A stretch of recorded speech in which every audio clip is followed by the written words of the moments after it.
पुढच्या महत्त्वाच्या बातमीकडे वळतोय। साताऱ्यातील डॉक्टर महिला आत्महत्या प्रकरणी फलटणमध्ये सुषमा अंधारे यांनी ठिय्या आंदोलन केलंय। डॉक्टर महिला आत्महत्येच्या संदर्भात सुषमा अंधारे यांनी आता आक्रमक भूमिका घेतली आहे। साताऱ्याचे डीवायएसपी खांबे चर्चेसाठी दाखल झालेत। उच्चस्तरीय न्यायालयीन चौकशीची समिती नेमा अशी अंधारे यांनी आता पोलिसांकडे मागणी केलेली आहे। मी किती सोपं करून देते आपल्याला। सर मी तपासाचं सांगत की आपण तपासासाठीच म्हणतो।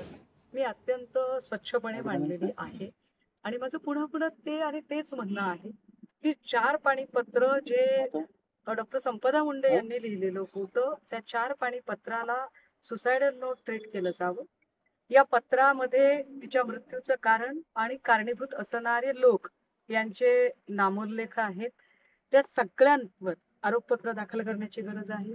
त्यांना चौकशीच्या कक्षेत घेतलं जावं आणि मृत्यूपर्यंत तिची ज्या पद्धतीने एक विटंबना करण्याचा अत्यंत गलिच्छ प्रयत्न राजकारण्यांकडून केला गेला त्याला चाप बसण्याची गरज आहे।